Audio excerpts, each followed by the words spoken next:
Thank you for coming tonight. First, to praise my teachers. I was educated in University College Dublin at a time when it was ordinary for practitioners building complex public work in the city to come and teach in the School of Architecture. We were educated by architects who communicated the experience of making buildings.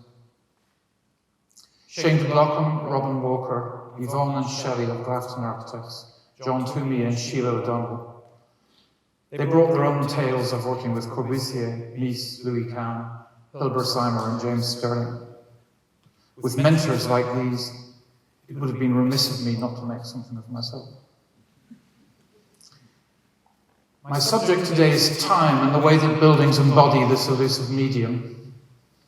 The apparently static durability of architecture hides the fact that it's representing development, change, and temporal depth at every level. This mischievous etching by Hockney captures the paradox. The caption above the head of the two standing figures reads, "They're perfectly safe. This is a still."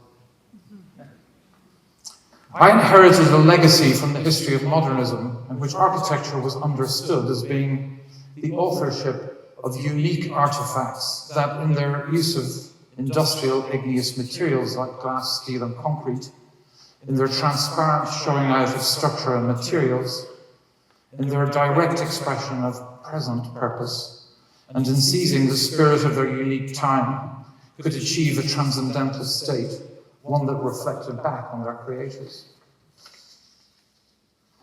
Reflecting now on the predicaments of our time, I want to argue that most of these assumptions have changed so significantly that another paradigm is required to help us frame contemporary practice. I will argue directly against the unique authorship of finite artifacts and in favour of understanding architecture as a procession of communal performances organised in time. Here are some of the key issues that I want to use to steer the conversation.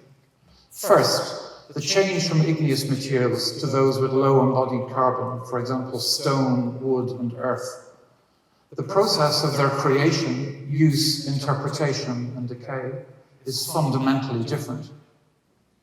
Second, the delamination of the building envelope into two insulated coexisting forms, an inner and an outer layer, both claiming to signify the identity of the construction. Third, the new emphasis on reusing existing buildings, in which the architect is one of many material practitioners, inheriting the building from predecessors and passing it on to others in the future. The building is therefore not a stable and unique artifact, but a sequence of performances over time. Next, the loss of the unique status of the architect as master of works, in favour of a figure enmeshed in the political, statutory and technical processes in which we are one voice amongst many. And finally, scepticism about the narrow Enlightenment ideal of progress through reason in favour of geographical, cultural and temporal relativism, people in other places, different identities and other times, but at least equal claim to wisdom. Thinking about these issues over the past 10 years, I've assembled a folder or a scrapbook of buildings that are the subject of my own writing, drawing, reading and thinking. I might make them into a book or a portfolio or a podcast. Each one tells a parable about architecture's embodiment of time. They span many cultures and 25 millennia. For today, I've chosen to highlight 7 of these parables, illustrating different conceptions of time and building. There isn't time to explore each in depth, but enough, I hope, to point to the core ideas. The first one, temporal depth. This is a drawing I made that helped me to understand the description of House 10 at Château Hoyac by the archaeologist Ian Hodder. The whole settlement is made of houses built wall to wall, so that the only means of access is through the roof, and the public space is on the shared roofs of the dwellings. They were built between 7000 and 6000 BCE. These hunter-gatherer societies would take the walls down and rebuild the house every generation, leaving only the old floor behind. Disarticulated skeletal remains were buried beneath the floors in highly ritualized practices. At each rebuilding, old remains were disinterred and reorganized in a multi-generational dance. Eventually, the house became a layer cake of many floors with remains and other artifacts in between. At the same time, on the top floor, as you can see, tusks, teeth, horns, and skulls of wild animals were fixed and plastered into the rising walls. The plaster was renewed and painted every year. They also plastered and painted the skulls of their dead ancestors in their likenesses. These heads were either displayed or buried, like family photos framed or kept in the attic. The bottom of the drawing shows a foundational deposit, a woman curled up clutching a much plastered skull, 4 layers applied over generations. It might be her great-great-grandmother. Ian Hodder, the archaeologist, calls these history houses. He speculates that increasingly large and more complex social groups had to invest in delayed return activities, one where the benefit comes long after the investment of social capital. In order to manage the social stress of larger groups, you had to extend the sense of temporal depth, the durability of the community in time. Having a history, materialized in buildings, allowed communities to imagine infinitely more ambitious projects. The next one, representation of performances. The apparently fixed form of the great mosque at Jenne is transformed every year in a single day, and all of the men in the town participate in a festival of mud smearing. For the whole year, the undulating surfaces, gridded with projecting putlog, embodies the dance of the community. An echo of this spectacular performance is visible in ordinary buildings too. The knitting of the brick, the form of the arches, and the setting of the windows embodies the actions involved in its making and projects the possibilities of its inhabitation. At Brodgar in Orkney, the great stone circle has stood for 5,000 years. Colin Richards, the archaeologist, has shown that all the stones were dragged by farmers from all over the archipelago. Once there, they were moved around in annual rituals. These people were not working to make a fixed and finite monument. What we see is more like a still from an interrupted performance. Richard speculates that this enormous social investment of labour and resources was intended to bind increasingly complex, interdependent communities into bonds of mutual obligation. Replacing bonds of kinship, the act of construction itself became a substitute for the bonds of blood. And so we can see these figures almost as dancers. The next topic is material metamorphosis. I visited this Aboriginal ochre quarry in the West Macdonnell Ranges in Australia. The photograph shows for me the uncertainty about the categorical distinction between wood and stone that has haunted building practice for millennia. On the other side of the world, St. Macdar's Church stands on a tiny island off the west coast of Ireland. This version was built in the 10th century. It clearly represents an older timber building. Thomas O'Carrigoyne, the historian, tells us that early Christians adopted the Roman basilica as a building form suitable for congregation. They sanctified the secular building type by pushing the flank walls forward of the gable in the manner of the Roman pronaos temple.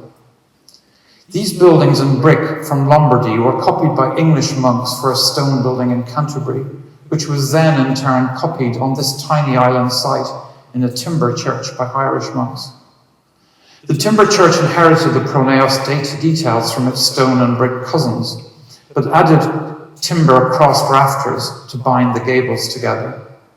These came to signify the figure of Christ. They were retained when the church was rebuilt in stone. What we now see is a deeply layered interconnection of material transformations conducted over time. The next one I want to speak about is designing in time. In his wonderful book, Building in Time, Martin Trachtenberg makes a distinction between pre-modern and modern building practices, which makes a comparison between the time of design of buildings and the time of construction and the life world of the building, its purpose when it was conceived and its changing purposes over time. In his distinction, these three elements, design, construction, and the life world, are intertwined in pre-modern society. John James' book on the various teams of masons working on Chartres Cathedral shows a changing cast of protagonists, both designing and making, arriving and leaving in seasonal work cycles, but together creating a work of great coherence. Trachtenberg contrasts this work, what he calls the Albertian turn, embodied in the design of Santa Maria Novella, in which the identity of the architecture is fixed in the drawings of the architect. Anything after this, construction, inhabitation, alteration, must therefore be perceived as a risk in the identity of the architecture, which is somehow being produced outside time. This, he says, increasingly becomes a paradigm for modern building, fixing the architect as the sole author of a finite work that can only engage in the life world through processes that put its identity at risk. The next of the 7 titles is Orchestrating Time. Part of architecture has always been the careful staging and structuring of fragments from different times into arrangements that represent how versions of the past can be used in the present to imagine or even to try to bring about wished for or idealized images of the future. In his essay, Building the Cappella Gregoriana, Fabio Barri writes about and draws a plan of the monument and the development of St. Peter's Basilica in Rome. In this moment, we see a big crater containing the old apse of the half-demolished Christian basilica, in which the tomb of St. Peter is covered by a canopy by Bramante. Over this, the crossing of the drum of the new basilica arise under an open sky, the dome as yet unbuilt. In the engraving, we're standing in the remains of the old basilica, half of which is still there, its stonework being carefully cannibalized to be placed in the symbolically significant part of the new building. The enormous crossing is partly supported by an early Christian 3rd century mausoleum, which will not be taken down for another 200 years, which is juxtaposed with an obelisk from Egypt brought to Rome by Caligula, on top of which a bronze orb is reputed to hold the ashes of Julius Caesar.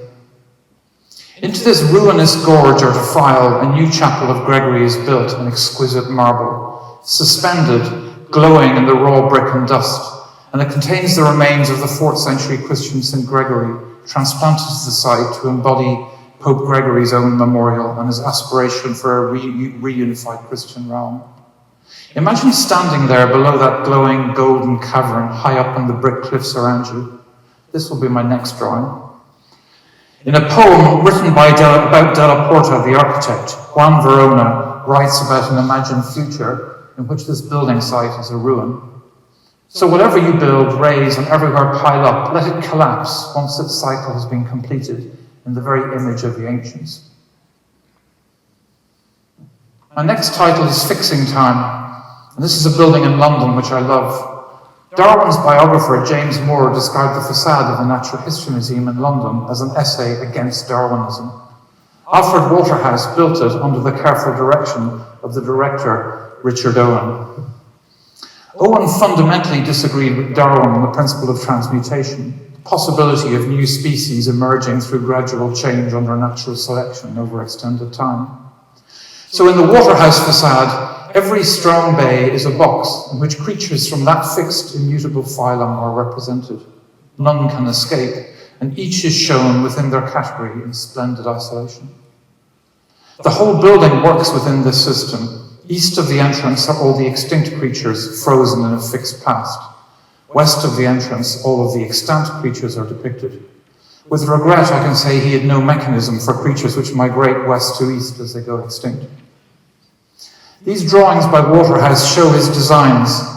In a nice parable of modern knowledge, we hear that Waterhouse began to realize he was on the wrong side of history as the project developed, and so he sneaked in his own Darwinian monkeys on the right when Owen's concentration had faded. In our winning competition entry for the grounds of the museum with Kim Wilkie, we reinstate the flow of time from east to west.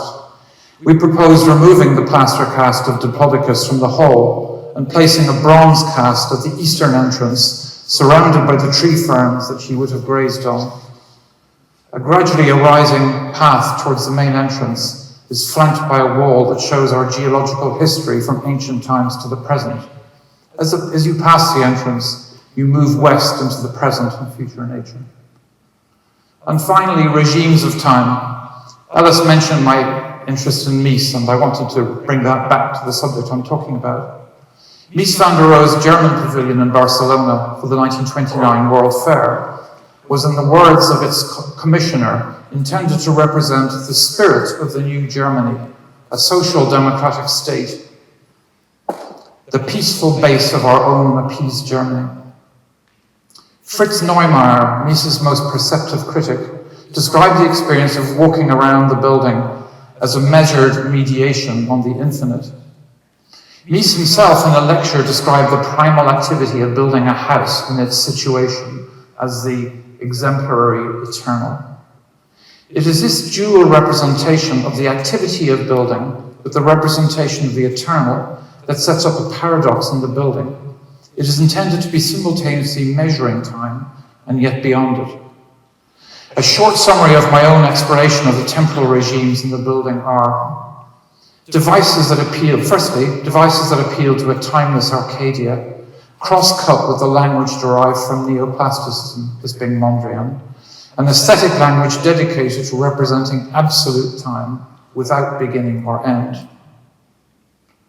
A sustained reinterpretation of Semper's primitive hut, which is situated in the spatially remote Caribbean, which is presumed to be something like prehistory, but which insists that its origin identity of architecture are embodied in the making of the frame and the forging, knitting, and piling of materials, all fundamentally time-based performances. And finally, a formal mapping onto Schinkel's Charlottenhof, itself an historically situated embodiment of the ideal German state, which in turn was intended to represent a fragmentary ruin of an early Christian basilica. In other words, an historically situated series of regressions to a point of origin. It is this conflation of the time of perambulation around the building, the time of its geological materials, the time of its processes of manufacture, its echo chamber of historical regressions, and its appeal to an eternity beyond time that makes it an almost uncanny experience for the visitor. Now, I'm going to follow with a more informal description of the work of our practice. I feel like that phrase by Barack Obama that nobody should speak after Michelle. So speaking after Mies van der Rohe's German pavilion is a challenge. The mode is going to shift here because we're moving from, in a sense, my personal reflection on practice, which I've read out to you here, to a much more collective endeavor. I don't, or vanishingly rarely, design by myself. I design in the company of my collaborators and the community in my practice, which is the most important aspect of it, building and nurturing and enjoying that community. And everything that we do together, drawing and modeling around the table. And so before I begin, I just want to recognize the current cohort of the practice. From top left, our most long-standing member. The top row have been all here for decades, and then down to the bottom right, our most recent member, who've been here only for a few years. But I can hardly think that there's any practice that I could be aware of that would have such an amazing team. The experience and knowledge that's required to make buildings which are hewn from wood and stone and created in every detail is something that needs to be built up over a very long time. And I'm completely in their debt for their company over the last 3 decades. So here are the projects I'm going to talk about a little bit more informally. And I'll begin with a chapel at Ripon Theological College near Oxford, which we won an RIBA competition on 2009. It was designed by G.E. Street, and the bishop wanted the clerical students outside Oxford to be away from the temptations of the town. The students now call it Holy Hogwarts. And a community of Anglican religious sisters who were on the other side of Oxford thought they would move into the college and be taken care of by the younger students, but also offer their witness of prayer. And their gift was a chapel for teaching the students.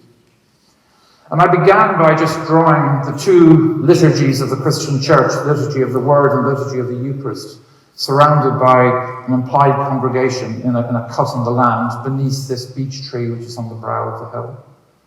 And then I imagined that the structure itself might be a clearing within the clearing of trees which we had built. And you can see once again the two crosses marking the two liturgies. And I had in my mind for a long time, I used to preface my lectures with this poem. It's an account from the Annals of Clonmacnoise translated by Seamus Heaney, in which he describes a vision of a ship that appeared above the monks in the air. And the anchor got stuck in the altar rail. And a man began to shin down the rope, and the abbot said, "We must help him or he'll drown." So the monks rushed forward and freed the anchor, and the ship sailed away. And what I loved about the poem was that the absent word in the poem is nave, which is both the body of a church and a ship. And indeed, for clerical students in training, it's also the still point of a turning wheel.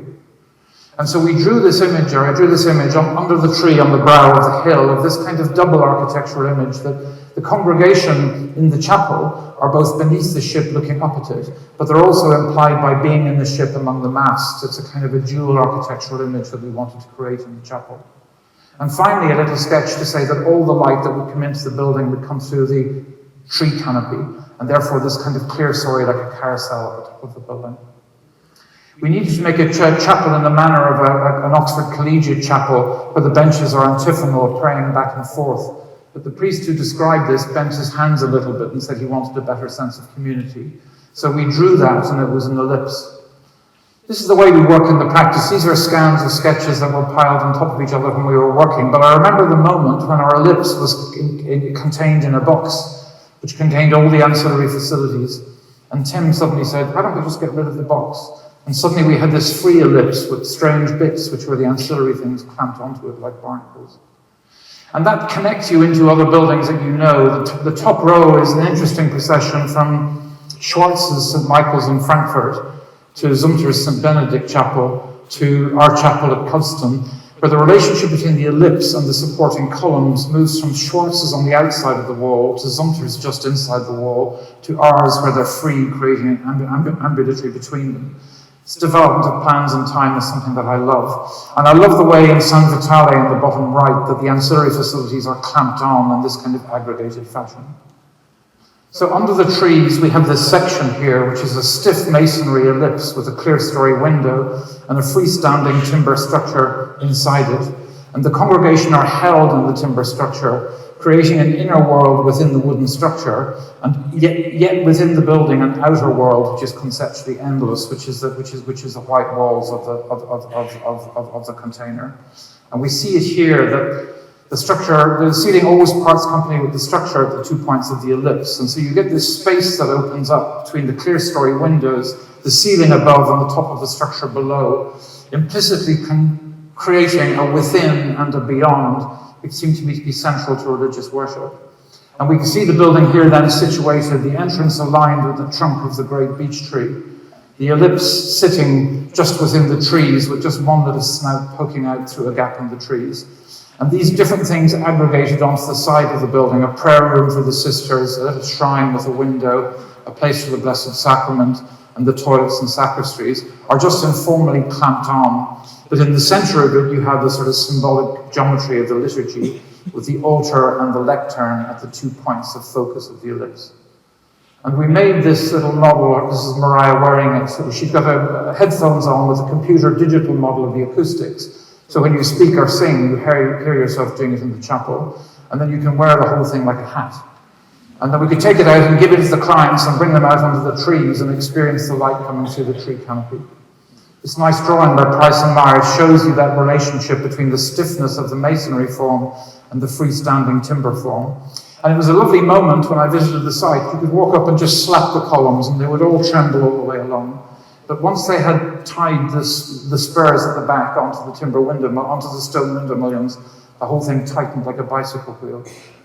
And the week before it started construction, we made this drawing on a floor in the manner of the medieval masons. We poured lime plaster onto the floor of this Georgian room, and then 6 or 7 of us spent a week drawing the whole plan and setting out the ellipse by hand before we took it to the site and tried to tell the builders how to do it. And so, in a sense, this was bringing together 2 key kind of references that I was interested in. One of them is an almost luminous, spatial, liturgical, sacred set of instructions given by Rudolf Schwarz for the modern liturgy. And the other is a materialization through Semper's idea of the primitive hut, the four elements, the earthwork, which is stereotomic, the freestanding frame, which is tectonic, made by the carpenters, the hearth, which is ceramics or metalwork, and finally the woven screen, which Semper calls the separation of the inner world from the outer world, the beginnings of architecture. And so here we see the different elements. This is where the earthwork in concrete rises up and becomes a little shrine with a window with Sister Olivia sitting in it. And then the freestanding tectonic frame expressing and articulating itself separately. And then under a north-facing roof light, the tabernacle, which is metalwork, which is the hearth in this building. And then the outside of the building, which is the woven screen, which is made by broken bonds in stone. So half of them are cut and half of them are broken like biscuits and then arranged in a dog tooth. And so you see the sense then of the interior of the chapel where the community are held within this frame around the Bible and the altar. And this gives you a sense then of this dual image I was talking about earlier on of the ship in the air, the keel of the roof between the 2 points of the focus of the ellipse and the light coming through the tree canopy. And then you get these bits that are just clamped onto the outside of the building, and their forms can be what they are. And then we see the great beech tree, which is what you come into under and come out of under, and the freestanding building. And this gives you a sense of the way in which the wall is made from a combination of this dogtooth ashlar and then these very deep stone window mullions, which became an interest of ours over time as we developed the language of this building.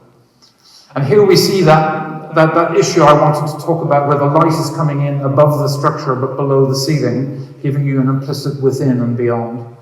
And Mariah took this photograph on the day after the chapel opened. It's on Candlemas Day in February. And she got up at dawn and took this picture. And I love it because you can see the sun rising in the window on your left and the night being chased away in the window on your right. And this seems to me what the chapel is, which is a world-orientating device. An unbuilt project which I want to speak about now. We have done this for the Ismaili community, who are a group of Shia Islam who are under the guidance of the Aga Khan, the descendant from the Prophet. And we have the 49th Aga Khan died recently. And they have to make a new burial ground in England. And they gave us a wonderful brief where they said, we don't want you to make something which is, in a sense, visually or in any superficial way looks Islamic. We want something that could have been in this country forever, because we can find a way of worshipping in this. We belong in this country. So for the burial ground, we began to look at the most ancient burial ground sites. And they form both cursus enclosures and causewayed enclosures, which you see in these images here, one linear and the other circular. And I find these absolutely fascinating parts of the British landscape. Stonehenge is built on a much older causewayed enclosure. And what I wanted to do was to understand the background to this. And there's a beautiful archaeological description of the fact that in Northern Europe, what they would do, first of all, is build huge timber longholes. And they would dig pits around the holes to get the mud, which they would use to fill in the timber frame. But these pits then formed a ditch and a bank. And at that time, every generation, they would abandon their houses and move to another house, leaving the old one as a house of the dead. And as they did that, on the right-hand side, you got these settlements where there were many, many houses. Only some of them lived in, but most of them being houses of the dead, and only some being houses of the living, but all surrounded by a circular ditch. And so the practical constructional thing becomes symbolic of the idea of the community. And so when we did our competition entry for this, we showed this idea of a linear enclosure made from a ditch and dike, and surrounding a circular mound with a pavilion in between them. And we love the idea that all of that, the sense of the bounded enclosure, relates to a particular aspect of Islamic, but also older Persian history. Our word for the afterlife, paradise, is paradisian, a wall around, a surrounding wall. So it's already a contained space.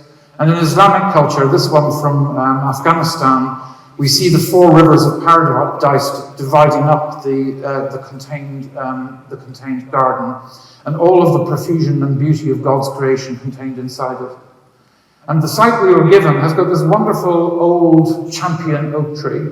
And we thought we can make our site around this because God gave the angel Gabriel a blessing in Islamic understanding, a blessing, a tree of paradise, which is a blessing for his people. So we said we would make the oak tree into a tree of paradise and make our burial ground around it. So here we see the idea in a very simple sketch model, the linear enclosure, the circular enclosure for burial, and a long timber hole which would stand between the two and form an entrance. And we see it here in a more detailed plan.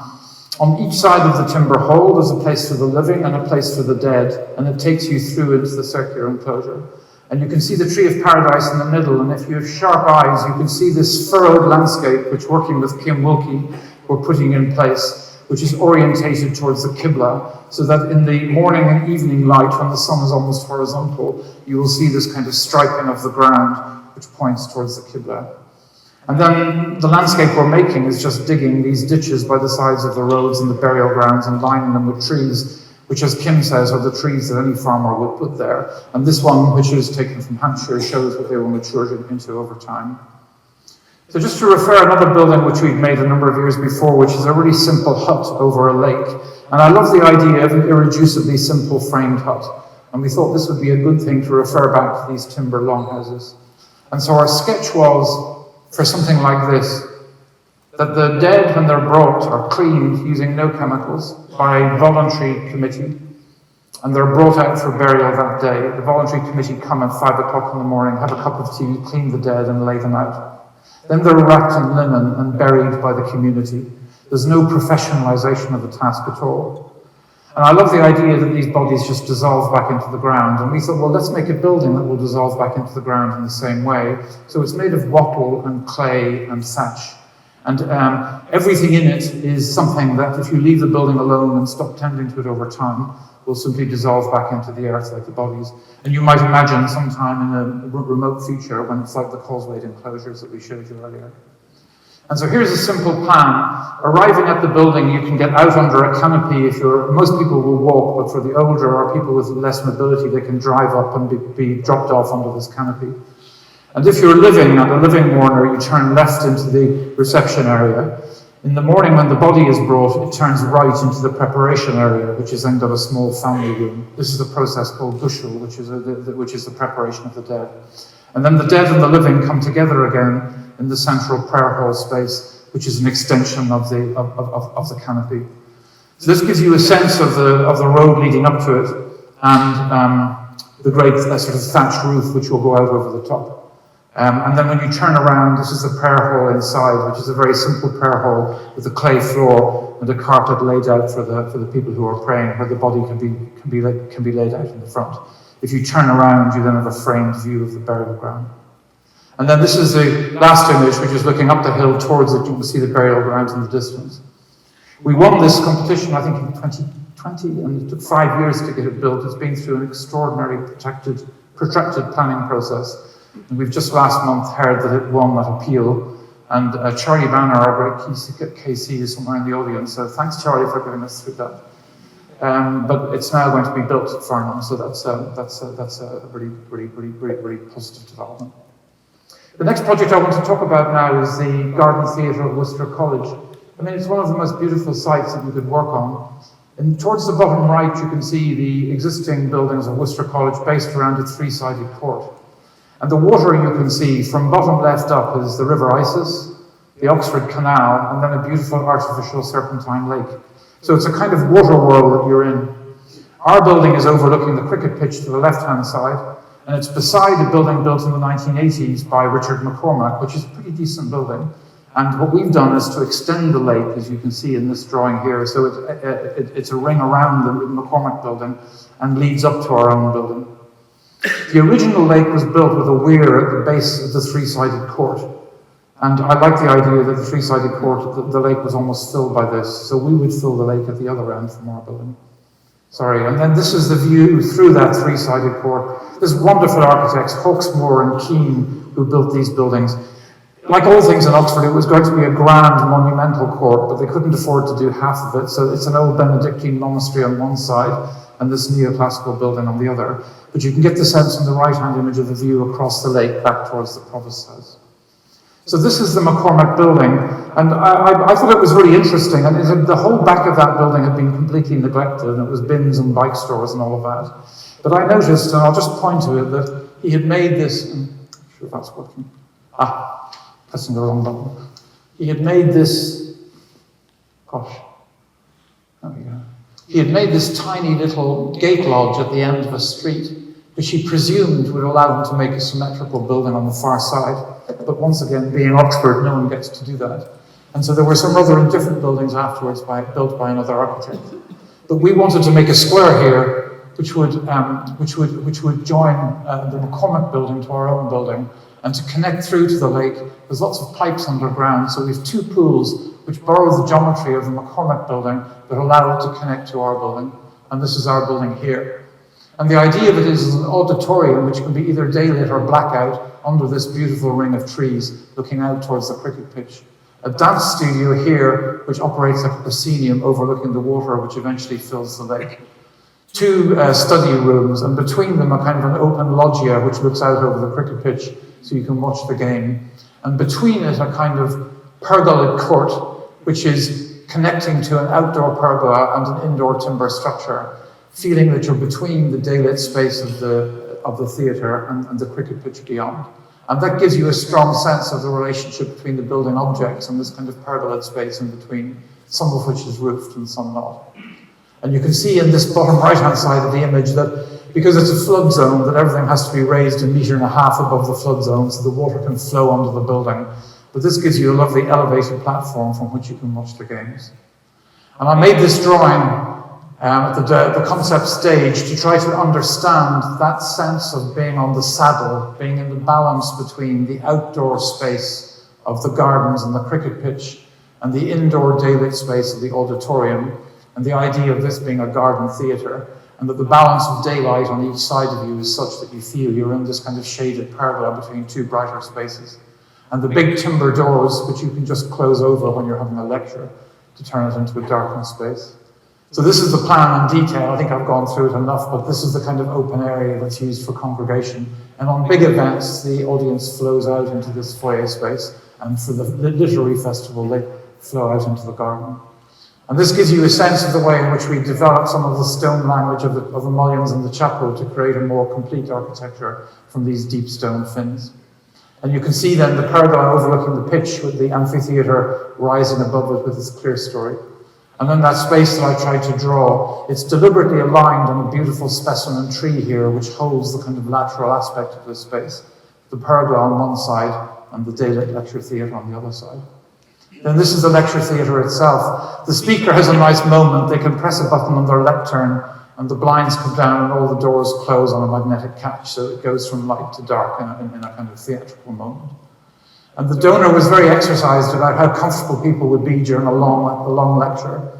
So we made these carved timber benches that are curved in two directions that would try and give you enough comfort to sit through 1.5 or 2 hours. And then once again, this gives you a sense of the timber pergola overhead, the relationship between the timber on the inside and the stone on the outside that mirror each other, and the sense of looking between these kinds of balances of daylight. And then finally, this is the proscenium which fills the pool, which in turn goes down to the lake. And you can slide these great doorways back and dance or have yoga in front of the pool. Limerick is a city in the west of Ireland, and their local club is called Munster. And they take themselves very seriously. They've got a great rugby tradition. Here they are doing the haka when they played the All Blacks a decade or so ago. If you're Irish, you'll understand that people from Munster see themselves as being a special kind of breed. And the banner there, Irish by birth, Munster by the grace of God, probably sums it up. On big occasions like European finals, the whole streets of the city are taken over by televised screening, and it's a huge event in the city. We did an interview to design this building, and we spoke to the rugby players about the kind of structural connections between architecture and rugby. Almost every moment in rugby is when people come together to exert maximum force in a particular situation, and they train incredibly carefully to make sure that their structural bonds are as clear as possible. A scrum is clearly and manifestly an arch made by 16 people. So we began with the idea of this tall brick building in the middle of the Georgian Quarter that would, in a sense, show out its sort of structurally robust kind of nature and give a sense of a building that's knitted together from bricks arranged structurally. And what we have is we have a set of buildings which kind of hold the edge of the Georgian block, and then a single tower with a public room at the top. The building is used mostly for events, for exhibitions and museums and a cafe, and the public room at the top is used for everything from press conferences to political events to get-togethers for the sort of great and good of World Rugby. One of the things that we said is if you make a public room at the top of the building, everybody in the city needs to be able to see it, so it's seen as a public space. So we created a lot of roof lights over the top of the public room so that the glass is not reflective but transparent. So when you're walking by, you see into it, not simply looking at it, and you have a sense of the life of the city happening within. It's part of it, I won't talk about this building, but it's part of a group of buildings we've done which use this kind of notion of structural ribbing as a way of articulating both the interior and the exterior. And this is the first drawing which we made. You can see the idea of the open room at the top level and the way in which the lower parts turn the corner in the Georgian city. People, when they go to rugby matches, they meet the visiting fans off the flights or off the trains and walk with them to the grounds. So we thought that this great portico would be a great place to meet people and walk with them. And if the team ever win a cup, they can all stand up here. There's a balcony which is just big enough for a rugby squad to stand on and celebrate with the city. So these are the kind of events that we imagine might happen. An array of the great Lions captains, Willie John McBride and Bill Bowman there at the front. And we like this idea of the grizzled warriors coming back to tell their stories of the days when they were young and their exploits at that time. So it's that sort of culture that we were trying to create in the building. The building itself holds the Georgian corner, turns it around, but then brings you into the depth of the block and ferries you back and forth. And the key thing here is a lot of the exhibits in the building are digital exhibits that are in immersive environments. So we thought every time you come out of an immersive environment, we want you to be able to look out over the city, so you're always returned to the world by the building when you come out of these very immersive exhibitions. And so here's an image of the building itself with its brick ribbing, kind of showing its showing its structural strength with a great portico and then this open room at the top. And the sense that the ribbing as it rises up through the building creates a kind of a vertical line. And then we have a series of spaces as you rise through the building that get increasingly more kind of complex in terms of their vaulting. Architects shouldn't show their buildings empty, but you really don't want to see the exhibits that the rugby people put into this building. And so we begin with the entrance area, and then the staircase which rises up through it.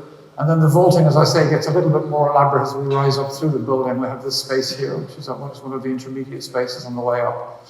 And then these ground spaces that we wanted to be like big bonded warehouses. You could effectively put anything into them and they would survive it. And once again, in this corner, you get the sense that once you come out of the exhibit, there's always a balcony that looks back down over the city. And then getting up to the top of the building, where there's just about a view of Toman Park, the rugby ground in the distance, and the most elaborate vault which spans the building and brings daylight through it. So when you look up, you get a sense of daylight coming through. The issue of frames is something that's been fascinating for our practice. I won't show you this building, but it's the first house I designed back in the 1990s. And I love this photograph of the frame in the forest overlooking the South Oxfordshire Plain. And the building has had a checkered history. It was neglected by its last client and left empty for 15 years.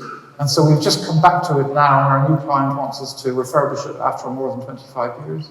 The photograph on the left-hand side, the building when it was finished, and the photograph 2 weeks ago on the right-hand side, I had to sort of beat my way through it, like the prince kind of getting through to the castle where my first building was, but it was dry inside and it's in good condition, so we're going to go again on that. But I wanted to just give you that sense of the frame in the forest, the sense of the change of seasons and then habitation and occupation being played against the fixed frame. And now to talk about Deal. Turner used to go down there and he made this painting down there. I love the fact that the sea, the sky, the boats in the water, the objects on the land are all caught in this extraordinary kind of haze as though they're all made of the same diffuse material.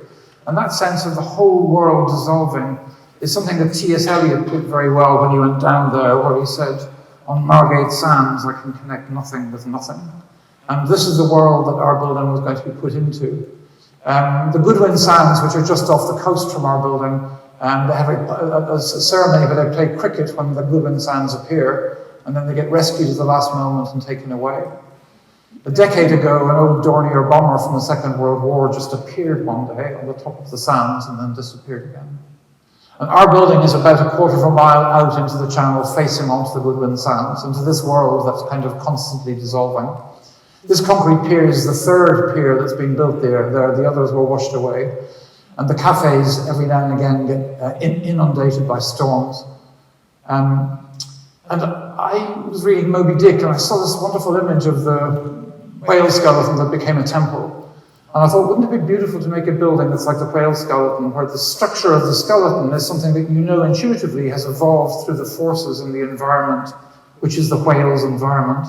And so there's an obvious correlation between the lineaments and the delineation of the structure and the requirements and the environment that the whale is part of. They sort of read each other in some way. And so we began to try and design a timber frame, which we would put on the end of the pier, which would do that. The first thing we realized, we photographed every building material on the Deal waterfront and realized that hardwood is the most durable in that environment because the salt actually preserves it by keeping it, stopping biological growth and drying it. And so you get this kind of graying of the timber and it's very durable. And we argued in the competition interview that if you put a timber structure there, in due course it would look exactly the same as the concrete. The mutability between the concrete and the timber was something that would develop over time. And so we began to think about the forces that were on the site. The first one is that waves break over the building, so the whole roof has to be a huge gutter or sluice that allows tons of seawater to wash off as quickly as possible. The second one is that people who are using the cafe want to sit on benches around the edge, and they want to break the wind and sit in the lee of the wind. So these projecting elements of the roof are to break the wind to stop the turbulence from coming around and affecting you when you're sitting there. The solar shading in timber allows you to have complete shading of the glass, so you can have glass on both sides looking towards the horizon without getting heat gain. And then the perpetual nuisance of glass cafes is that the acoustics are terrible, and older people really struggle to hear with the clatter of cutlery. So the whole of the underside of the ceiling has got these kind of ribs within which we hold acoustic plaster, so that all of the sound is absorbed and you get a good hush in that environment. So this is what the skeleton is intended to do, to demonstrate this sense that it's a skeleton that's dealing with the environmental factors for the building. The plan couldn't be simpler. On the left, a public toilet. On the right, the white one is a kitchen. Then the cafe hall, and at the very right-hand end, a kind of an open loggia. And the frame just goes on from one end to the other. And this is a sense of the concrete pier, which is there, the old structure of the old cafe, which we simply kept, which is in concrete. And then everything on top is made of timber, and it's brought down and assembled on the site and allowed to hold its own against the weather. And we developed this X-shaped structure.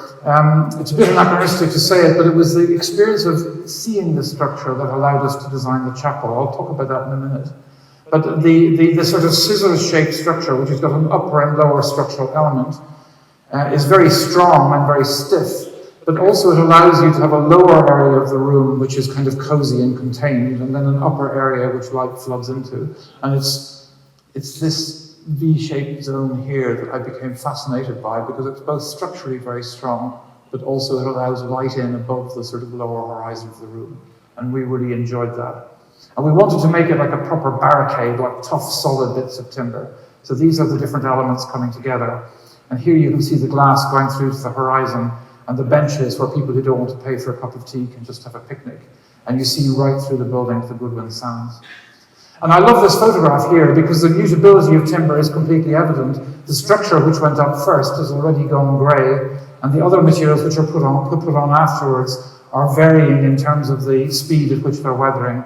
If I talk about architecture as being an embodiment or a representation of performances, you can see weathering happening in live time, and if you let that photograph go, it would be changed again the next day. And so it's used in the summer by kids fishing and by people picnicking, but all through the winter, serious anglers come, and even in the middle of the night in January, they'll be down there in the storms. And we see the cafe as being a kind of a sheltering structure that you can, when you stop fishing at 2 o'clock in the morning, you can go up and sit with your back to the building and look out towards the Goodwin Sands. And what I wanted to do is just to say that when I built this building first, it was maybe 2009 or 2008. My life has changed since then in this respect. This is the family coming down to see it much later. My wife Mary in the middle, and Diarmuid and Iseult on the left and right. So I left them having wine and ice cream in the cafe and went out and photographed it after 10 years. On the left-hand side, just after it was built, where you could even see the marks where the scaffold was tied to the wood. And now on the right-hand side, it really has become like the concrete. And we can see here the kind of identification between the concrete and the timber and these frame structures that sort of sit out like the whale skeleton at the end of the beach. And what's nice about it is you can't see it in the photograph, but of course the warmth of the wood is stored inside the glass. So you always have this kernel of warmth and gold on the inside of the building. And a frame structure which is as yet unbuilt. This is interesting. This is one of my first ever projects from 1992, and it's a little window that looks out into a garden from an old Victorian house. And I want to show it because it feels to me like situatedness, a garden and a structure and an interior linked together. The bench you can see is back to back with a bench which looks back into the house. And so you have this kind of back-to-back arrangement on the threshold of the garden. And the wooden shutters all fold back, so you can have a glass window, or a completely wooden window, or a linen window, or just open space. And this sense of being situated between a building and a garden was something that was very strong for me. But also it was interesting that when the Maggie Centre client came to see us, and Maggie Centre is for caring for people who have cancer around the main NHS hospitals. And it deals with all of the pastoral and spiritual care and community care that people need, which is not provided by the science in the hospital. And the Maggie Centre's clients, Laura and Marcia, came to my office and they said, your work is very serious and very deep, Níall, but earlier in your career you had quite a sense of humour, you were quite lighthearted and funny. Could you kind of recover that for our building a bit? So I was invited to be a version of my younger self. And that was the task that we took on. So this is the site near Addenbrooke's Hospital in Cambridge, and it's a suburban site but with heavy woodland around it. And we can see our building standing in the woods, looking back towards the hospital. And on the right-hand side, which is to the north, on this side here, you have a busy road, and you can almost always hear the sound of traffic coming from that road. A belt of really mature trees, and houses which are usually converted into dentist surgeries or occupational therapy or something. And then our building is going to be here. And there's a car park here, which is part of the huge NHS hospital, and a path which Tom Stewart Smith is designing for us through a hazel grove that will bring you to the building. And so it's this idea that, once again, it's this thing that Maggies are very good at explaining to their architects, that when somebody gets a diagnosis that they don't want, and the consultant hasn't time to speak to them, and they're given this card and saying, do you want to go and visit the Maggie Centre? They then got to walk across the bleak NHS hospital site, across the car park, and find themselves. And what they want is for the building and the landscape to begin to tell another story straight away. So from here, Tom's beautiful garden brings you through, and you can see the building in the distance a little bit. And I had this image of a house which has got a wood inside it and a wood outside it, and I thought that would be a beautiful thing for the Maggie Centre to have. And we showed this image of what we call a St. Bridget's Cross, which has got this lovely rotational symmetry in the middle of it. We said, wouldn't it be nice if the plan was like that? So here's a model of 4 almost shed-like objects surrounding a central light well, and you can circulate in a circular fashion around it as you make your way through the building. And the section of the building, I love to take a very simple idea and plan in one section and just see what happens. So this is the series of step sections making your way up through the building. And there should be a journey that people feel they can make between these half levels. They can wander up through the building uninterrupted without feeling that they're crossing thresholds that they shouldn't be crossing. And so the sense of combining the step section with the sort of rotational plan was something that we thought would bring real interest in terms of the space. So arriving at the building, you see clearly this timber frame in the woodland. And what we wanted to do is to make a winter garden or a glass house at the top. It's because Anne and I, Anne's our project architect, we went to visit many Maggie Centres, and the Norman Foster one, when we went to visit it, I really liked it, but there was an old Polish woman and her daughter sitting having a long conversation when we arrived in a greenhouse, and when we left they were having a long conversation in the greenhouse. And I thought, what a great space to talk about difficult issues. And so we said it would be lovely to have one of these in the building, but also if you allow it to present the building to the visitor arriving, it gives a sense of openness and a place that you would go to if you walked into the building. So we hope that it kind of leads you in and up. And then we have this sort of loggia element of the bench, which allows you to pause on the threshold of the building. It's interesting that Maggies are very good at talking about these kind of threshold issues, particularly maybe men more than women. They don't like to go to a new building or a new organisation and walk in the door and say, I'm not feeling great about myself today. And so you have what you might call the presenting problem. And one of them, which is a good one, is saying, I'm just coming to collect some leaflets. And my consultant has told me I can come here and collect some leaflets. But in the plan, you can see this covered canopy entrance area here, and the staff room is here. So by the time you come to the door to collect the leaflets, you've already been seen. And then someone will come out and say, oh, that's great, yeah, these are interesting leaflets. Oh, by the way, would you like a cup of tea? Come into the kitchen and make it with me. And bit by bit, you're already in the building and beginning to become part of that caring community. And you can see here in the plan then, the central light well with the steps around it, linking half levels, the four objects rotated vis-a-vis each other, looking out into different garden spaces. And you then move around the central space between split levels as you make your way through the plan. Kitchen, a big dining table, which is central to all Maggie centres, the staff area, a sitting room a half level up, but counselling rooms off it. And then rising, and this is looking back from the kitchen towards that dining table in the entrance area, where we break down the scale from the primary joinery and this kind of a lattice work of timber beams and posts which pass each other, so you can just side fix them into each other. And then the joinery takes its cue then from the timber structure, and it becomes a kind of the whole thing becomes a little bit like a timber loom. And we're sitting here in the living or the sitting room then looking back down towards the kitchen from which we've come. The stairs arriving up on your left and going up towards the winter garden on your right-hand side. And then you can see the upper level of the plan has got the winter garden here looking back, a group counselling room here, a smaller counselling room there. On the top floor, half a level up, we have the library, and here we have an exercise room that looks into the conservatory at one end and out into the woodland at the other. And so this gives you a sense of that space between the different spaces. That's the one that you rotate around on your way up. Arriving up to the right-hand side here, you can see the conservatory, and the left-hand side lower down, you can see the sitting room, and beneath you is the kitchen that you arrived into. And then coming to the very top, you have the library, and we hope that the clear story windows then will be looking straight out into the tree canopy.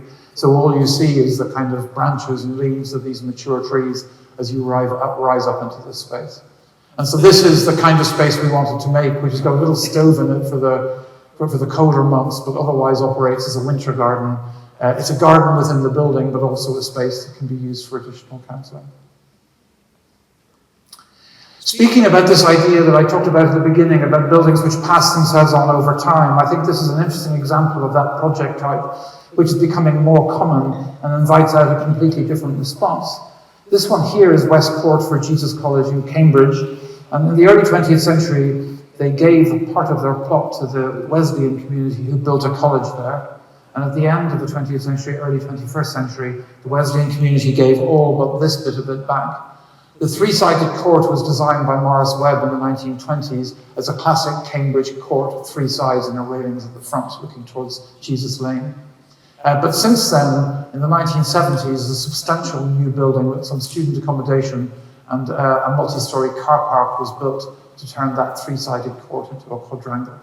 So we were already, when we came to the site, inheriting a layered history. And this plan is very complex, but that's the fragment of the Morris Webb building which has been left. This is the bit which will remain as Wesley College, and this is the building which had been built in the 70s to enclose the court.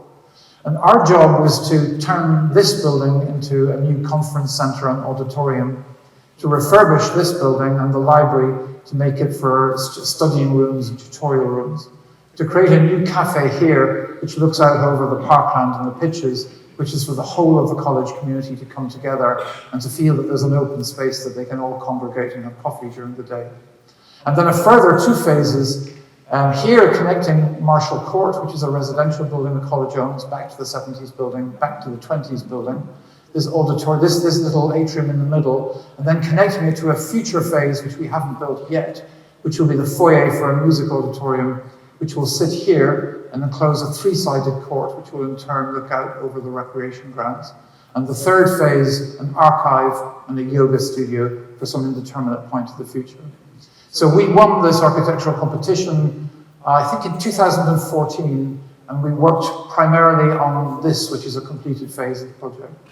And you can see the kind of work that we're doing. The brick building on the left-hand side, we've kept these beautiful gold brick cross walls, and the balconies are reused, and then we put stone and timber in between them and extend the building with materials with much lower embodied carbon.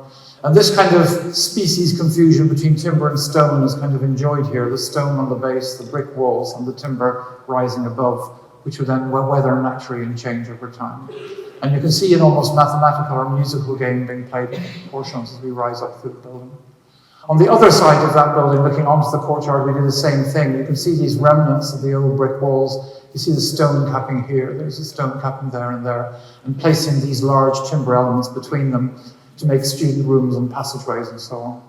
And then the old multi-story car park is turned into an auditorium for recording quality events and music and broadcasts and so on, lined completely in timber. On the other side, a pergola-like cafe, which is built looking out over the grounds in front of the Morris Webb building, and this very lightweight timber construction with a pergola on it. I've designed about 5 pergolas for different Oxford and Cambridge colleges, and none of them have ever been planted. I'm obviously doing something wrong. But at some stage, I hope that will be planted. It's a sense of a kind of garden pavilion on the edge of the site. And then you get this little knot in the middle where all the buildings from different ages connect. The 1970s building here, the 19th century building there. And you can see it in the center here. This is the foyer you come through to. This is the 1970s building, the Morris Webb building from the 20s, the 19th century building, and then the new buildings which we're predicting which will be built at some indeterminate point in the future. And this is the place where all of the levels are resolved and brought together in 2 spaces, a kind of a glazed tower which gives an open window from the college out onto Jesus Lane, and within that a double height space. So that double height space there brings together the levels of some of the buildings, and the glazed tower then connects through it. So this room here, lit by clear story, looks onto this space here, lit by the lantern, looks onto this space beneath, and you get this connection of double height spaces which resolve all of the levels and all of the buildings. And on each side, these deep brick walls which we pull out from the existing buildings and we use as circulation. So this just gives you a sense of the character of this in-between space that's knitting together 5 or 6 different pockets of time. And then finally, just to talk about this building here, which is the one that looks towards the new courtyard, which is as yet unbuilt. You come through from the foyer into this lobby, which looks out of this new court, the existing building here. And then the auditorium will be here with backup house behind it. And I just want to talk about this idea of an idea that develops over time through practice. And so the cafe we built in Deal Pier gave us this lower horizon with the scissor-shaped structure. And the structural idea, when it was built, this spatial idea emerged of a lower horizon, which gives you the kind of comfort of being in a smaller space, and a higher horizon above it, which is made by the fact that the light comes through between the top of the structure and the underside of the ceiling. And so you can see that space there, which we discovered in Deal, is then exploited 5 years later or 4 years later in the chapel, where the only light coming into the space comes between those two. And finally, in this space, because we needed a much larger acoustic volume, we have the smaller space here, and we've just opened the scissors right up, so you get a much bigger and steeper space, which is light coming through in the back. That gives you this sense of the space here with the auditorium within it. And when you're in it, you feel as though you're held in this lower volume, but above you, when you look straight up, you can see into these higher spaces, which can either have daylight flowing into them, or shutters which close down and moderate the acoustics. And so this is an image. It's an old CGI image from 2014, but you'll get a sense of what the building was intended to be like, with the kind of X shape of the section expressed on the facade, and then these taller windows that open between the lower structure and the upper structure. And this is the idea of what the interior would be like, with the lower horizon and the upper horizon just beginning to open up. And so a picture plane made this video. It's rather old now, it's about a decade old, but it'll give you a little bit of a sense of what the building what that would feel as a dynamic activity.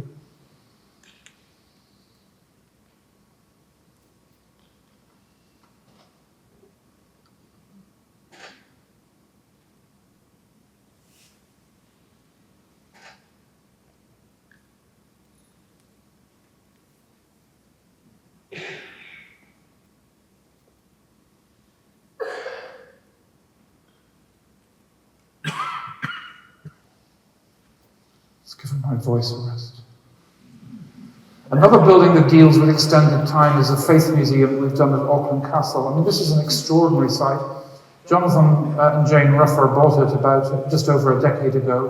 The castle, on the left-hand side, you can see the town of Bishop Auckland with its market square, which is this. And on the right-hand side, you can see the castle, which is built on this beautiful promontory, which looks out over the River Wear and the surrounding landscape. And this castle was built first of all just after the Norman conquest by Bishop Beck, and this is the last remnant of the 11th century buildings. It's been built and destroyed over 1,000 years, and there are fragments of buildings that belong to a whole millennium in different parts of the site. There's a beautiful existing parade that goes from the town square through to a wonderful deer park at the end, which goes across the contour of the site and looks into the castle on one side and a lovely walled garden by Bishop Cousins from the 17th century. And across it, the gateway to the castle is here.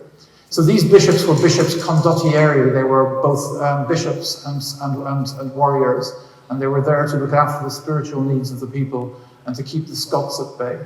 And this is how they depicted the castle in the 14th century, as a kind of bastion against the Scots, with these great buildings built on the promontory, and the town is just a piece of background.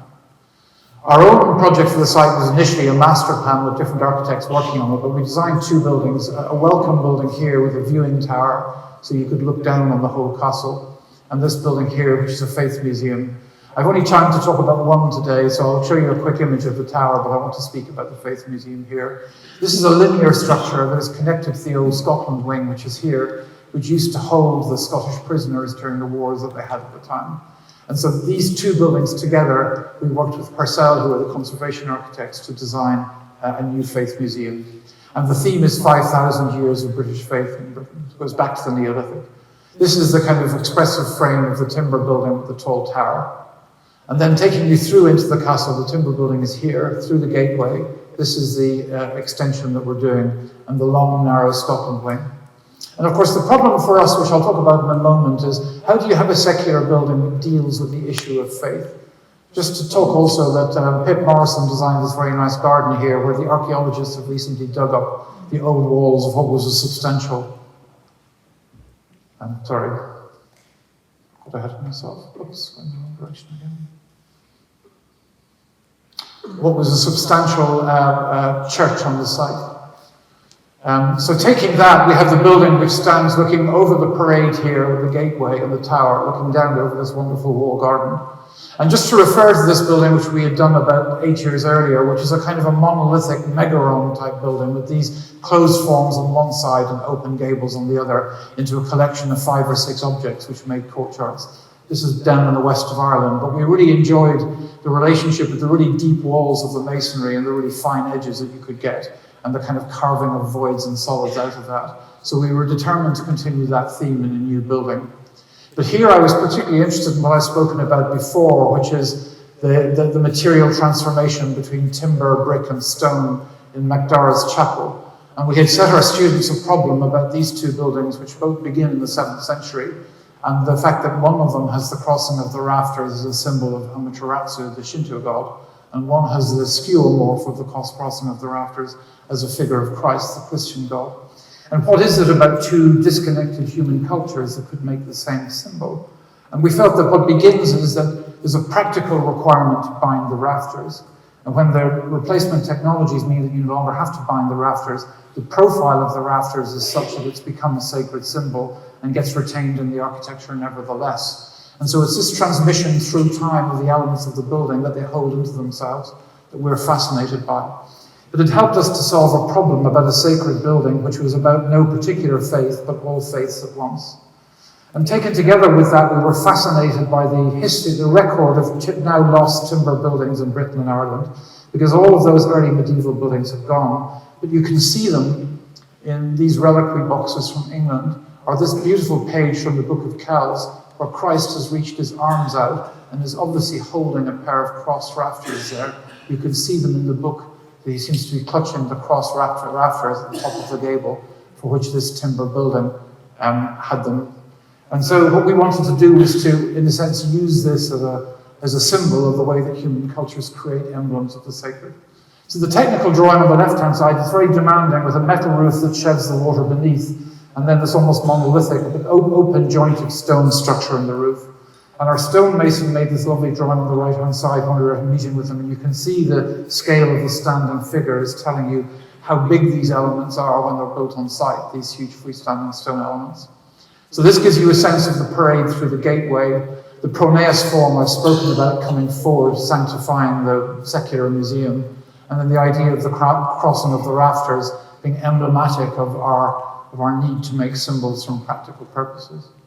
Looking back in the other direction towards the tower, which we spoke about, and then the sense of the yards that surround it, this almost kind of monolithic detailing of the stonework, allowing this kind of sacred emblem at each end of the building to emerge. The plan couldn't be simpler, with a big hall in the middle and a little contemplation room at one end for looking out over the wall garden. It's been a blackout space since it was built, so I only have the CGI to show you, but the surprise of finding this extremely fragile structure on the inside. And then the stonework takes its place. I like that this building is an 11th or 12th century building, that there are 18th and 17th and 16th century buildings in the mix, and that ours is taking its place, and the lovely Cop Crag stone is beginning to weather in and to match the other buildings. So you see it here overlooking the wall garden. And then the sense of the stone already beginning to weather and the lichen already beginning to come that will allow it to sort of weather on as a kind of model. And this symbol which takes its place at the front of the building that talks about the idea of representing time. And so an extremely fragile building in contrast. I love this landscape. It's a contained salt marsh in the Isle of Wight in the south of England. And when the tide is out, it looks like this. When the tide is in, it looks like this. And so you get this constantly changing space in front of the building which we're designing, which is this one here overlooking the water. And our client gave us this lovely image. She said she didn't want to talk too much about the brief. She just gave us some images and said, could they be things that would prompt us to design? So these lovely images of Japanese farmhouses were the things that we begin with. The idea of leaving the ground and stepping up onto a platform, which becomes a space for living. And so our plan is really very simple. A big room for dining and socializing, a small kitchen, one bedroom for guests, and a little bathroom, and then the rest of it is an open veranda which allows you to sit and look out towards the water. And we wanted to make this structure inside that was as fragile as it could possibly be. And we were given some beautiful images of Collingwood sculptures, which she said she wanted the building to have these properties. So we thought, well, let's see what we can do with that. We can make something super fragile. So we gave this problem to Simon Smith, our engineer, and saying, how small can you make a structural member? He was brilliant, but the problem with it is that you can make a structural member very, very fine, and that's the interesting part of it. But what happens in modern construction is that when you come to the window frame, it's necessarily much bigger than the structural member itself because of the thermally broken section. So these are the tiny structural members, and this is the thermally broken section. So we worked on this one-to-one model. Alistair and Andreas and Tilo made this model of the window frame with the freestanding structural form. And I was fascinated in a building where the structure is so fine. When you stand on the inside, you want to see the structure coming to the ground. But when you look on the outside, beyond the reflective glass, you also want to see it coming to the ground. And so we made this kind of dual structure, which is both one inside and one outside the window frame, and that helped us. But of course, with all these things, the killer problem is always how you turn a corner. So I was with my students in India, and we saw this beautiful 17th century pavilion in the Amber Fort in Jaipur, and I thought, now that's how you turn a corner. Look at those 4 columns.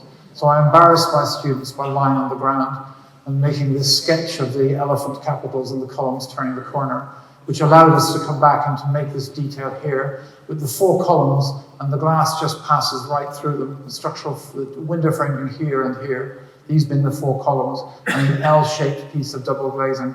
And it's only a tiny thing, but when you stand here, you just see a glimmer of light coming through the gap, and that's enough for you to understand conceptually the idea of the relationship between the structure and the enclosure. And Millimeter, our wonderful builder, has made these really beautiful drawings, all in 3 dimensions for our team working with us. And the robots made the jigs for the welding, and then these were some of the welded joints that we got that were super fragile. And they made it all in the factory and then built it on site. Sometimes it's more beautiful just in that moment than it will ever be again. But this is the building with its canopy roof and its roof lights looking out over the salt marsh. The copper on the building is recycled, and when it came to site, it was bright as a new kettle, and within a week it had gone this lovely purpley colour. And you see here, really importantly, the freestanding columns expressing their identity as 4 things knitted together. And then that's where they turn the corner. You can see 2 of them on the inside and 1 on the inside. 2 on the outside and 1 on the inside. And you see the boxes tucked under one side of the canopy, the freestanding columns, and then the open portico towards the edge. And this gives you a sense of what it looks like when you look up from the salt marsh. And there's a nice thing, because the building is slightly suspended, that the 4.5 by 2.5 metre windows can just slide down into the stall riser here. So they just they don't go into the ground, they just go as far as ground level. But because it's elevated, you can then get this situation here where the windows effectively disappear. And this gives you a sense of what it's like then on a sunny day to be inside that with the windows down, looking out towards the distance. There are timber shutters that rise up there to give you privacy. They slide up if you need them. And then these are the Collingwood sculptures which the client gave us at the beginning, and they're sitting in the niches with the cat's cradle of the structure and the sensible balance of daylight between inside and outside. So the last two projects I want to cover are ones which deal with this issue of time in different ways. I've been very fortunate to work on monasteries since my first project. And this is one we did for the Carmelites in Dublin about 10 years ago. It's in an existing building, and there's a rather unprepossessing room that we needed to turn into a chapel. So we made a completely new timber structure inside it. And I found this lovely essay by St. Bernard of Clairvaux, where he described a church built by Malachy in the 9th century as being made of stout boards, all held together. And I thought, this is beautiful because it's describing both the construction, but also the stout boards are emblems of the community who are also bound together. And that reminded me of the story we all know about Leverance and his bricks at Cleveland. So I thought what we'll do is we'll separate each board out, and you'll see through to the battens behind them, and then the wall around this room is painted gold. So when the light is poor, you can just light the wall behind, and suddenly the gaps become full of light. So this is just to show you what it was like, and this is the Carmelite community within it. We've recently started working on designing a new monastery in Dublin for the Carmelites, so that'll be an interesting next step. But the idea of the way in which the natural and artificial light balance out to create this small sacred space. And this is a building that I wanted to relate it in this way because it's it's not a monastery, but it could be a monastery. This is the Peterskerkhof in Leiden. This is the Peterskirk, the centre of Leiden, the great church of the town, looking onto its square. And our site is this site here. And the site is between the square and the Rappenberg, which is the canal, which has got the famous horticultural gardens here and the university all around it. So the site is between the botanical gardens, the church, and the university. I mean, you wouldn't make that up for a student project, would you? It is such a beautiful opportunity to get. And so we had to work on a number of existing buildings, which I'll show you. One of them is a 17th century Baroque palace, which overlooks the canal. And one of them is an early 20th century building in the Amsterdam school style by one of the Van der Laan family.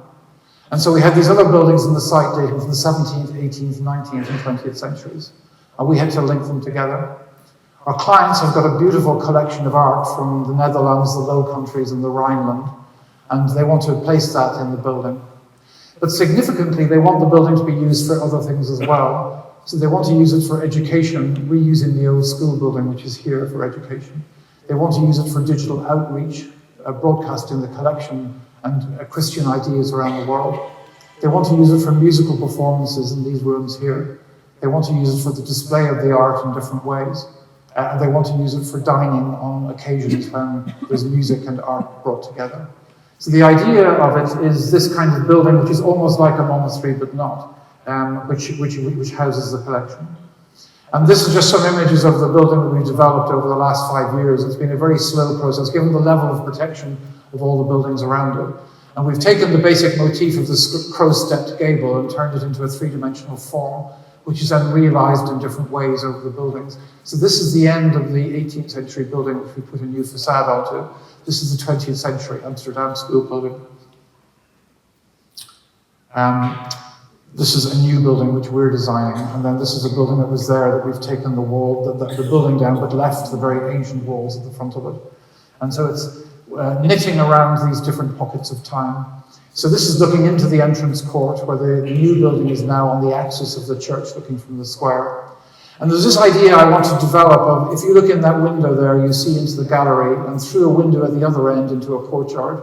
And when you go into the building, you see that courtyard again on the inside. And after you've wandered around on a lateral view, you see it again. So we're using the phrase pockets of time about this, that all these buildings belong to different pockets of time, and they're knitted around these courtyards. So this gives you a sense of the complexity of the ground floor plan. The entrance court I've just shown you with the new gallery there's that view through to the garden at the back, and the lateral view, which you'll see on a number of occasions coming across, into an entrance area that takes you up, or this long 18th century passageway that takes you through to the canal. And we've introduced a sort of circumambient courtyard here, like a cloister, but not, which has a refectory or sort of dining and coffee room here, a passageway here leading to a chapel, the 20th century school building here, the 19th century extension, which will be a music room. And these events are beautiful. They'll play the Tenebrae coming up to Easter, and then they'll bring down paintings and images that are about Christian suffering. And people can come and sit in this room and hear a recital about Easter week in music and have the paintings prepared to work with that recital. They can go around to the chapel afterwards and then go in and dine later on and make all of that an event, visiting the rest of the gallery as they go. And this lovely patchwork of courtyards existing and newly proposed that work diagonally across the plan, so that you always feel as though you're moving deliberately from one pocket of time to another. So once again, these are just CGIs, but they take you through the building a little bit, giving you that sense of views through to other places. This is the entrance court. That view is taken there, so the whole building seen together. The section showing the entrance court here, and then coming into that building with a big tall staircase that brings you around to the gallery at the top. So this is the small gallery on the ground floor that we spoke about, looking back out towards the church. This is the tall space that you wander through, which is a new building at the end of the existing Baroque palace, which you make your way up through. And the staircase is an opportunity to show all these artifacts and paintings as you rise up to the gallery at the top, which is a library. And then the garden itself is a kind of planted courtyard garden with a cloister-like element around it. This is the chapel in the background. And so you get that sense of the garden room here, which is the table for the refectory, the old school building looking into the garden with this little water court at the end. And then as you turn around and look back, you can see back to that statue you'd first seen from the square. And if you turn to your right-hand side and turn your back to the school, you see the side of the cloister that brings you to the music room. And into your right, you have the chapel, which is like this. And the idea is that it's a devotional chapel. They will put one piece of art up and you can sit and look at that. And the light then changes to the day. The light is coming between the stone things. And the last project I'm going to speak about today, if I may, is the library which we designed in Cambridge. And it's interesting to look at this map by us, drawing by Logan from 1688. You can see First Court here, which is just beside Magdalen Bridge. And it was built, first of all, as a residential building for monastic students before the dissolution of the monasteries. And 4 monasteries have 4 different sets of buildings built here around a court for their students. Then as it developed, we have this building here, which was built, the Pepys Library, to contain Samuel Pepys' collection, this extraordinary sort of artifice of a neoclassical facade, and a building by Lutyens in the far side of the street, which is separate from this drawing. And then the master's residence is here. There's a little master's house being built here, but apart from that, relatively uninterrupted since the late 17th century. And so, no pressure, we've got to put the next building onto the site. This is the River Cam here, looking over the Fellows' Garden, the Master's Garden behind it. And so coming through that little doorway here, we had to find a place to put a building on the site. And when I talk about buildings being representation of performances, I really want you to look at this here and the way in which these buildings have changed over time. They were all built separately by different institutions around the court and changed endlessly by the hands of different bricklayers and masons. And it feels, when you're looking at it, like a great tapestry.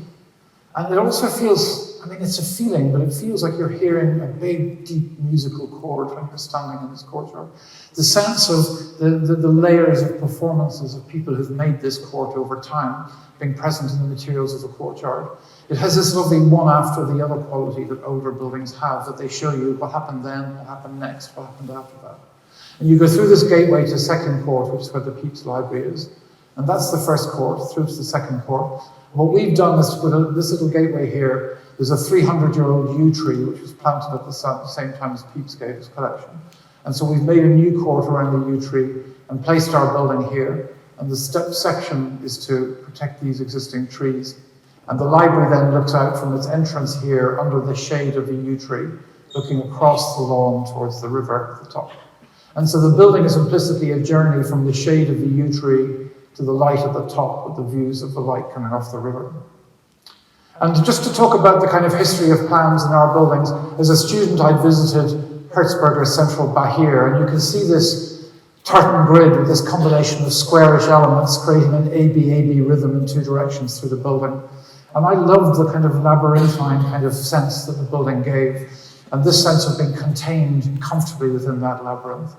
And I presume that the antecedent of that is Cannes Trenton Bathhouse, which is connected to his community centre, with this 4 square supports making a square room in the middle, and in the community centre this expands out unbuilt to a much larger order.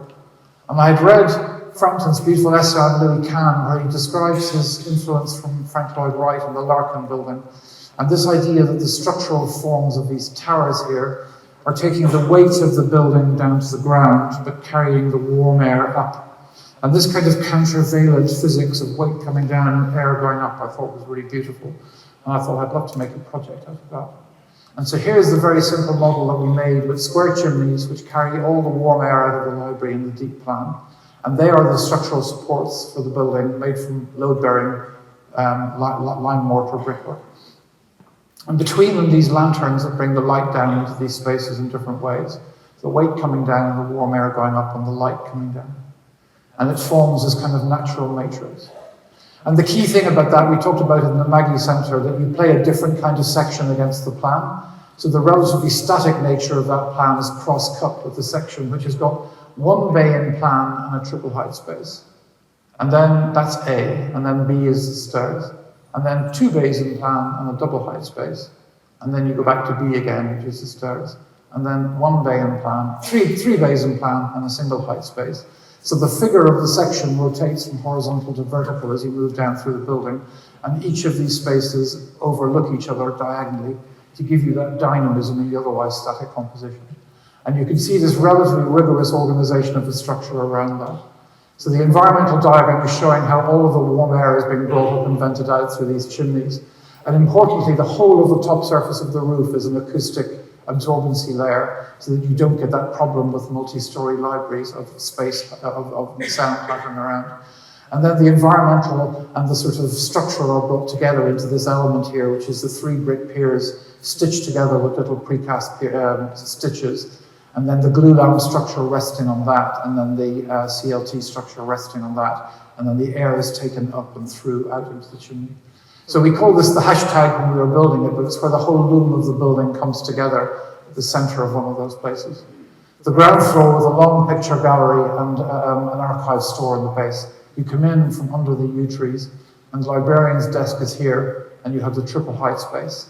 Up the stairs to the 2 bays of double height space, overlooking the single triple height space, and overlooked in turn by a gallery above it.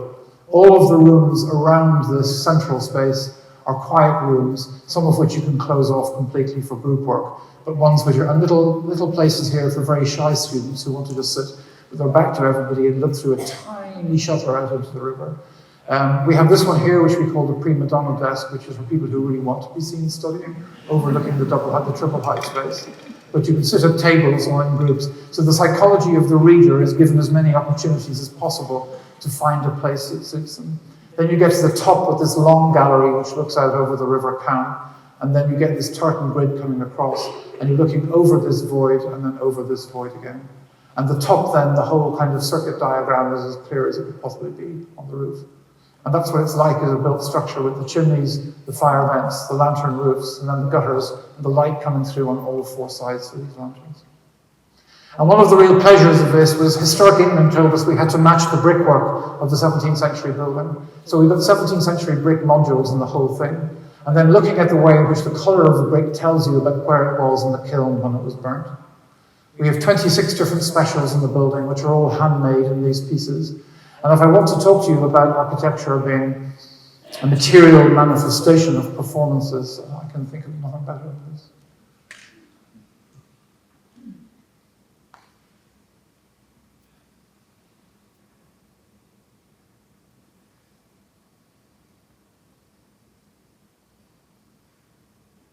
The idea, the dance, and the artifact sample would love that.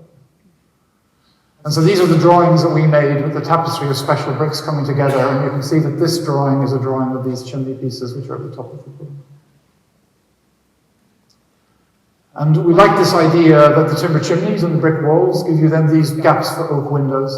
And the oak windows the brickwork makes a kind of cradle which the oak windows sit into, surmounted by the lanterns. This is the triple height space. And then that's the desk which overlooks the triple height space, and you can see the double height space just behind it. And then the staircase coming up between the volumes. This is from the upper gallery looking down onto the double height space, and in turn looking down onto the triple height space. That's the same desk we saw. And then in the corners we have these little sort of snakes and ladders bits where we bring little voids down. And that's what the roof looks like from beneath, looking up through those. And so I want to just end this lecture with a little reading from an essay which I finished recently, which is in a sense my conclusion, and to use this image to talk about it. It's just a page I'll read, if I may, to finish off. And I'm talking about the library at Magdalen College. And I say, the building emerged through negotiations conducted over time. It was a process bound by contingency and uncertainty. Its form could not have been envisaged at the outset. Its development had to, in some way, be performed. The building represents itself as a durable artifact, but it's also a representation of performances at different levels. Most of us have sufficiently internalized our perception of buildings to the degree that their most obvious qualities exist just below the threshold of conscious experience. The bricks tell us how they were organized, fired, and laid. The window, how it was framed and raised up. These acts involved in the building's creation are manifest. Performances are also predicted. The door shows how it might be opened, and the room within how it might be used. As they age, the weather changes buildings depending on how surfaces and projections are organized. Their appearance tells us about how they interacted with the elements. This is a performance inscribed in the lineaments of the building. Conception, design, negotiation, construction, inhabitation, weathering, alteration, and ruin. Buildings represent themselves as a concatenation of processes arranged in time. Imagine a building as layers of standing waves of various amplitude. A structural pier is the deep bass note, and a person passing through a doorway is a mere flicker on the top note of a melody. Stacked waves of varying periodicity tell us all about the performances present in its current state. Buildings extend our sense of the durability of communities in a longer time frame. We imagine ourselves connected to the previous users of the building, and we are confident that others will follow in similar pursuits here. The sense of stability and temporal depth is not an accidental attribute of architecture. It is its founding purpose. Ian Hodder describes the earliest buildings as history houses. If we have a history, we can invest in tasks whose benefits can only be harvested in the future. This amplified horizon profoundly changed societies. Architecture, as we know it, emerged from our need to represent our communal persistence in time. Thank you.